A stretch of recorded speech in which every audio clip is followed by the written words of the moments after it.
तो एपिसोड 93 की शुरुआत जे से होती है। वो फैब्रिक की जेल में जाने की न्यूज को देखकर बहुत ही खुश हो जाता है। इतने में ही उसे किसी के चलने की आवाज आती है तो उसे ऐसा लगता है कि आइलिन आ गई है, पर वो आइलिन नहीं गुलिस होती है। और गुलिस को देखकर जे डर जाता है। वो कहता है, तुम आइलिन लग रही हो, कहीं तुम उसके जैसी बनने की कोशिश तो नहीं कर रही हो। तो गुलिस कहती है, अरे मैं उसके जैसी क्यों बनूंगी, मैं तो यहाँ कॉफी पीने आई हूँ।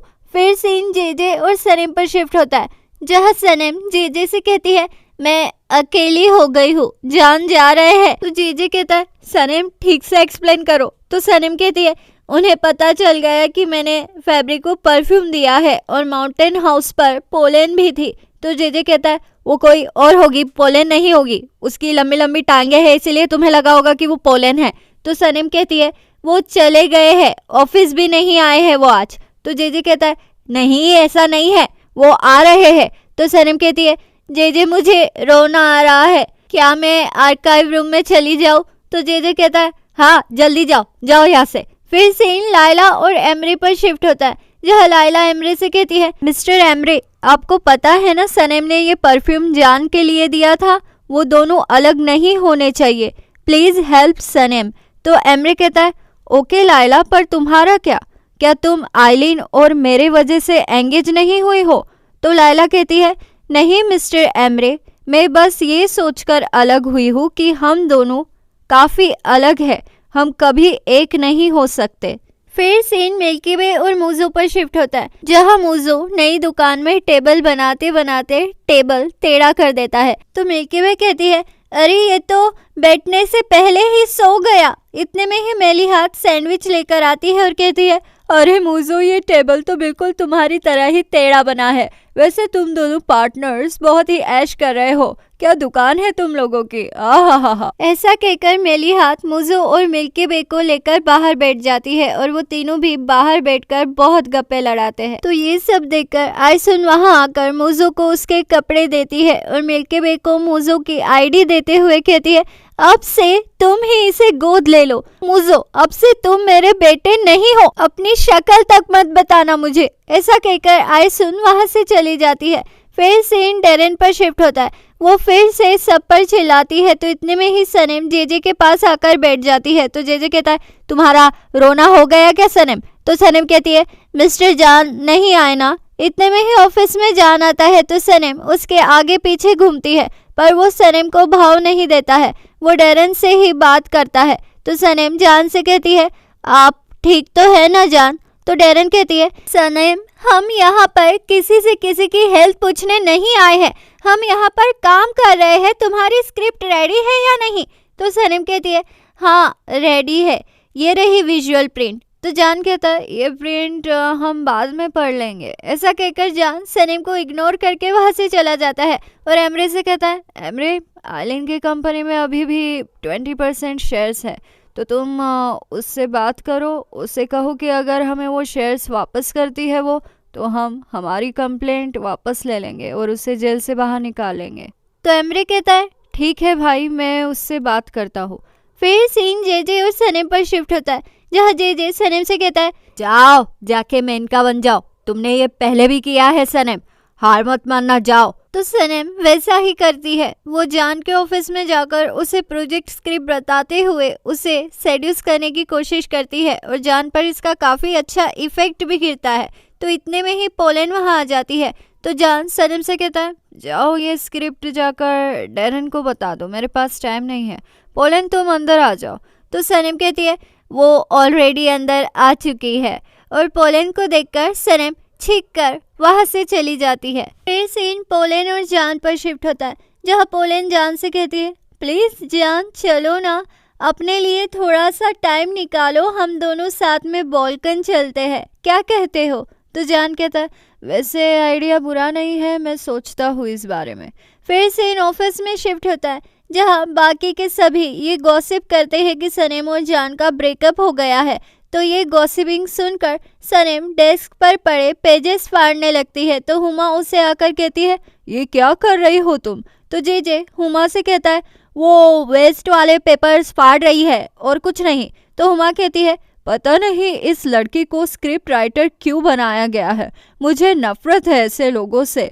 तो ये सुनकर जेजे सपना देखता है कि उसने हुमा से कहा कि मुझे भी तुमसे नफरत है, तुमने तो बचपन में अपने बच्चों को अनाथ कर दिया था और अब आई हो माँ बनने, बिजनेस तो संभाल नहीं सकती और माँ बन रही हो।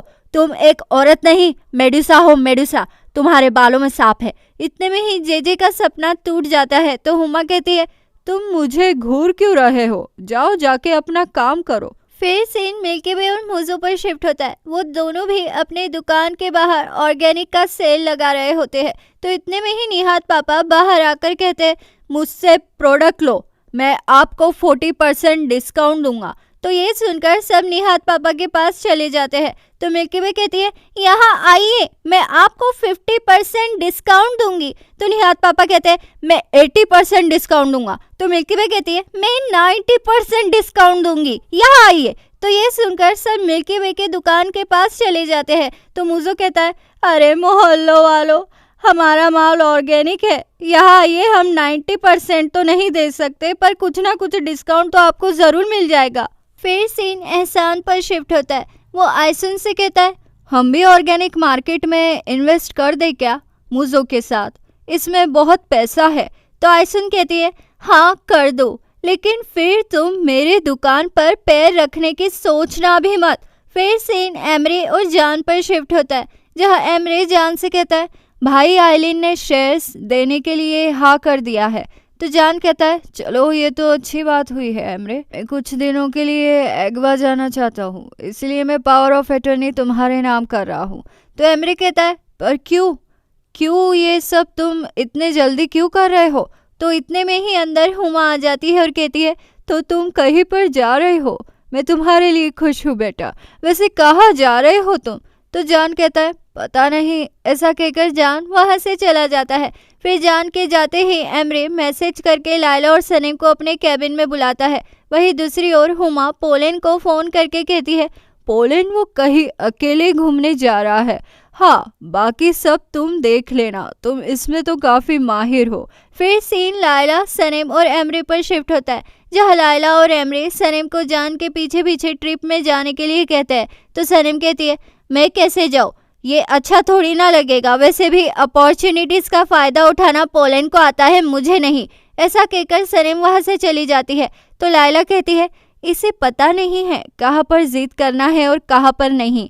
तो एमरे कहता है, लायला तुम टेंशन मत लो, हम दोनों इनकी मीटिंग फिक्स करवा देंगे। इतने में ही अंदर ओस्मान आ जाता है और लायला को लेकर वहां से निकल जाता है। तो एमरे कहता है, इसका रोड तो बिल्डिंग से होकर ही गुजरता है, जब चाहे मुंह उठाकर आ जाता है। फिर सीन लायला और सनीम पर शिफ्ट होता है, जहाँ लायला सनीम से कहती है, सनीम समझा करो, अगर तुमने जान को ऐसे छोड़ दिया तो वो पोलैंड छुट्टी सांड बनकर जान को अपने प्यार में फिर से फंसा लेगी, समझी तुम?